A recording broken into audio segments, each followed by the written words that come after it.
Hi, and happy Good Friday.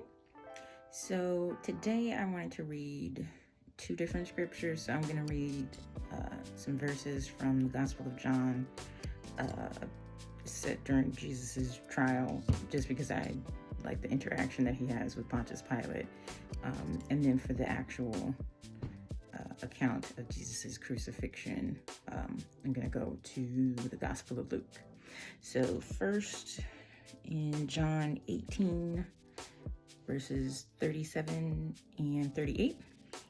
So Pilate said to him, "Then you are a king?" Jesus answered, "You say correctly that I am a king.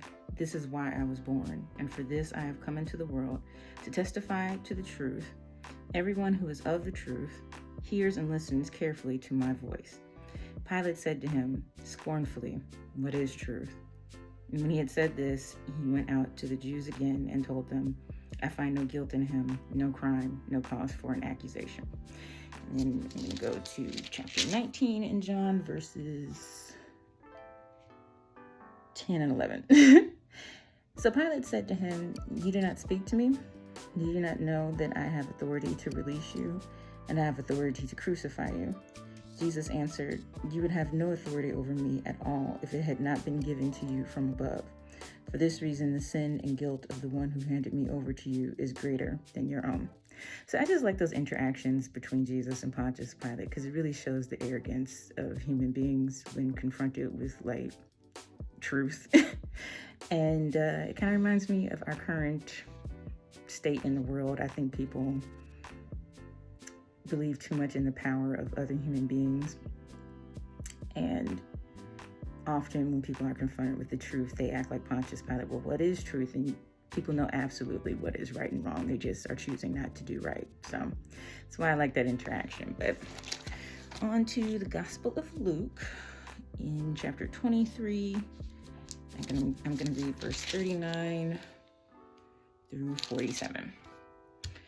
One of the criminals who had been hanged on a cross beside him kept hurling abuse at him, saying, "Are you not the Christ? Save yourself and us from death." But the other one rebuked him, saying, "Do you not even fear God, since you are under the same sentence of condemnation? We are suffering justly, because we are getting what we deserve for what we have done. But this man has done nothing wrong." And he was saying, "Jesus, please remember me when you come into your kingdom."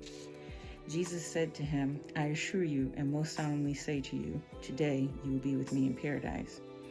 It was now about the 6th hour, noon, and darkness came over the whole land until the 9th hour, 3 p.m., because the sun was obscured and the veil of the Holy of Holies of the temple was torn in two from top to bottom. And Jesus, crying out with a loud voice, said, "Father, into your hands I commit my spirit." Having said this, he breathed his last.